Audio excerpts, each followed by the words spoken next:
I'm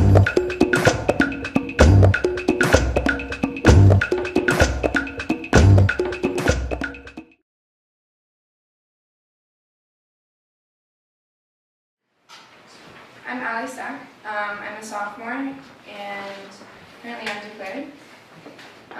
So my project this summer I called Reimagining Reproductive Justice in New York City. And essentially it was a study of barriers to abortion access in New York. So I'm going to talk a little bit about the setting of my work, my community partner, the methods I used, my findings, and a little bit of reflection. First, to orient you all to the abortion landscape in the U.S. and in New York City, I just want to run over some basic facts that I think will make the rest of my presentation a little bit more contextualized. So in New York, legal abortion has been legal in New York City since the 70s, up to 24 weeks.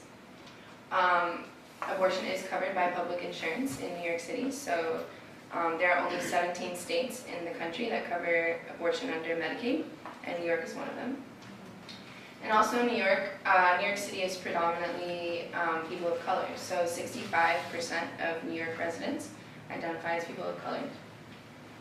But the national statistic for abortion suggests that only 36% of abortions are to white people, so people of color are disproportionately represented among those who seek abortions. Like I said, there's only 17 states that cover abortion under Medicaid, but 1 in 3 women will have an abortion in her lifetime.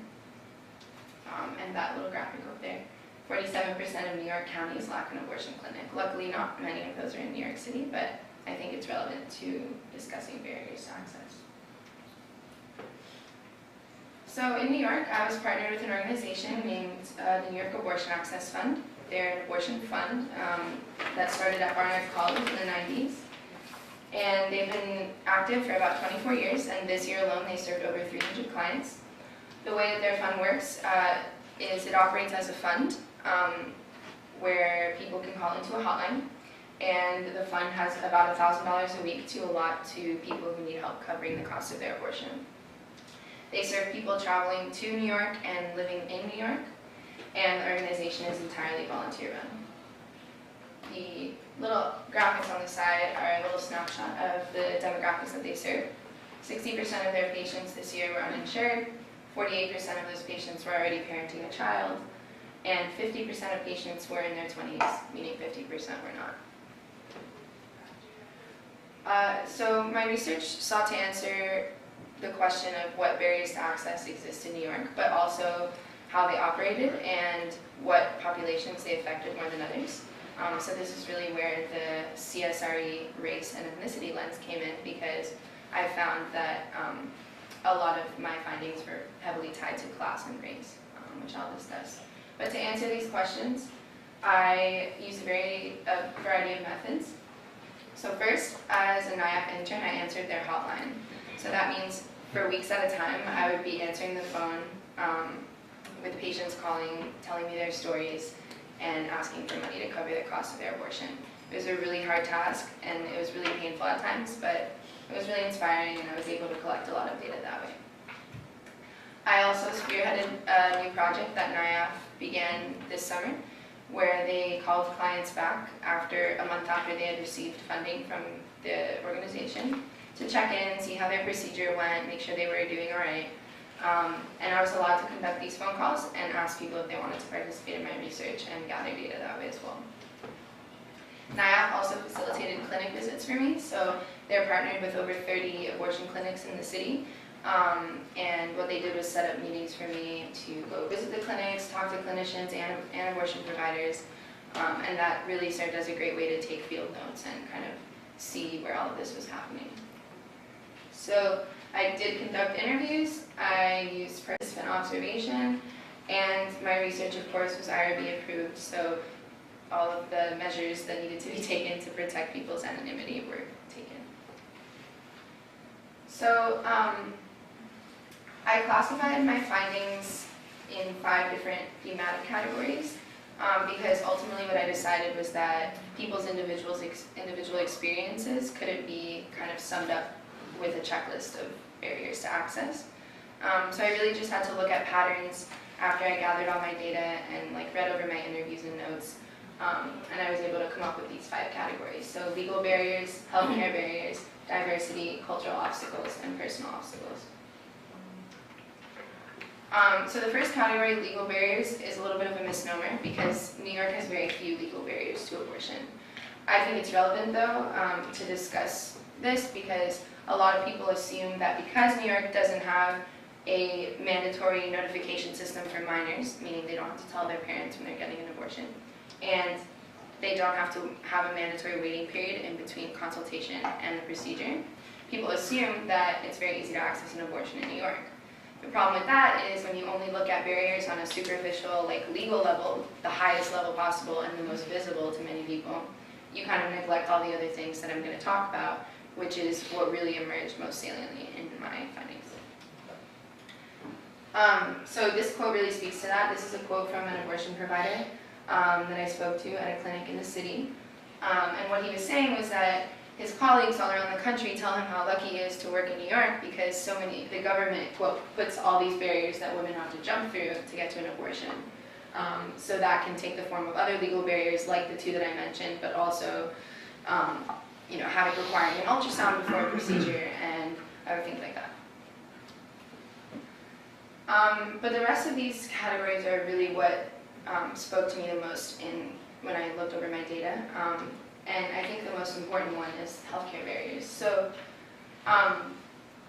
the first problem with healthcare is that there's a lot of coverage issues in New York, especially, but I think this can be said for the entire country.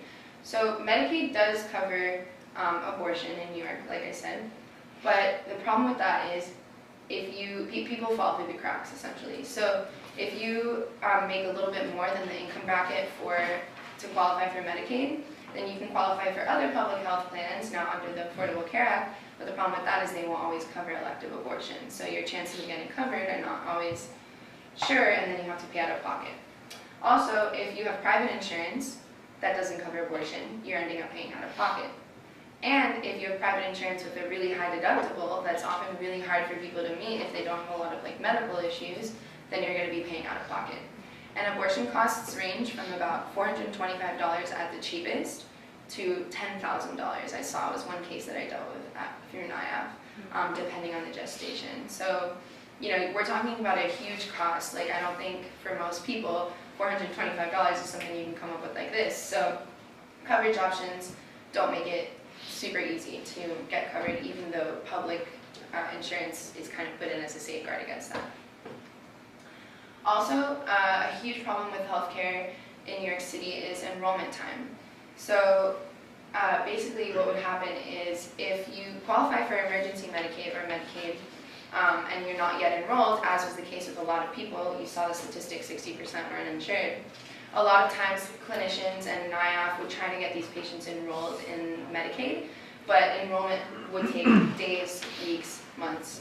Navigating bureaucracy is not easy, and the state of New York is no different than anywhere else, right? So enrollment became a real difficulty for people who needed to get coverage immediately, because the longer you waited, the higher the abortion cost would be. And finally, I really figured out that the healthcare system, the public healthcare system especially, really privileges people who have access to the knowledge about the system. So, when you're talking to someone who doesn't really know what the new changes with the Affordable Care Act mean for them, doesn't know how to navigate bureaucracy, doesn't know that they can get enrolled in emergency Medicaid, that creates a huge barrier to access because, people just don't know, and then they're at the time where they're about at the legal limit in New York City and they can't do anything. So I think knowledge is another huge barrier to access, and one easy solution to that would be just having programs that kind of taught people as best they could about what options are available to them. I lived in, just a small anecdote, I lived in a neighborhood in Brooklyn where they had a giant facility where you could just go in and get counseling on all your healthcare coverage options. It was just a public run thing, and I think that would be a great tool to really break down at least some of these issues. So this was just quickly a quote from someone I interviewed who had that problem. She was covered under her parents' insurance, but didn't want them to know about the abortion, so she had to pay out of pocket and wasn't able to be enrolled in time in Medicaid. So the next barrier is diversity, and this is a really quick one, but I think it's really important. I noticed in my clinic visits that a lot of people working in the clinics were white. And like I said, women of color are disproportionately represented in those who seek abortions. So you have this cultural barrier between the people providing the care and the people seeking care. And that dissonance is not always like the most welcoming and safe space, right? So I talked to an abortion clinic counselor in the city who was white, and she told me a lot about that struggle where she feels like sometimes patients don't feel cared for, she can't relate to them, there's a language barrier often because she doesn't speak Spanish, and I mean, a lot of New York is Spanish speaking, Creole speaking, so there's just a lot of cultural barriers, and I think it can all be reduced to just diversity in the clinics. And what Danielle was saying was that the pay to be an abortion clinic counselor is not that great. So she was saying that she's privileged in having like a comfortable financial background to be able to support her work as an abortion clinic counselor, which is not always possible for people. So the last two categories, cultural and personal obstacles, I think kind of represent like the larger social kind of like functionings at work here, and can be quickly summed up. I don't have much time, but basically the first thing was the clinic system. It started in the 1970s with like the second wave feminist movement as a way to isolate abortion clinics as a safe, separate space for women. But what this does is create easy targets for protesters, the second cultural obstacle. So there's a climate of like shame and guilt around abortion, as many of you know, and protesters would be outside of these clinics, even in New York, where it's supposedly very liberal, and show signs with like a bunch of misinformation about abortion, with hateful religious rhetoric, and all these things kind of push people away, and religion, of course. So this is a quote from a client who said that she was almost turned away because of what was available to her outside the clinic. And personal obstacles, mostly what I found are the same thing: religious and cultural situations where abortion was not only not discussed, but highly stigmatized. And also many people I spoke to had coercive partners who were abusive and just wouldn't let them even pursue that option. So finally, just to finish up, I decided that in approaching conversations about abortion, it's really important to consider an intersectional lens, so looking at race and class and culture as informants of all of these barriers, and that the reproductive justice framework works really well to do that because it's not just about choice. I encountered a lot of challenges of recruitment because of the climate of shame and guilt. Not a lot of people wanted to talk about their abortion, but the community partner was incredibly valuable in helping facilitate those connections. They gave me a lot of resources and access to data, and I really value the work of abortion funds for breaking down some of these barriers, at least the financial ones. In the future, I hope to continue working on this project in my next 3 years at Stanford.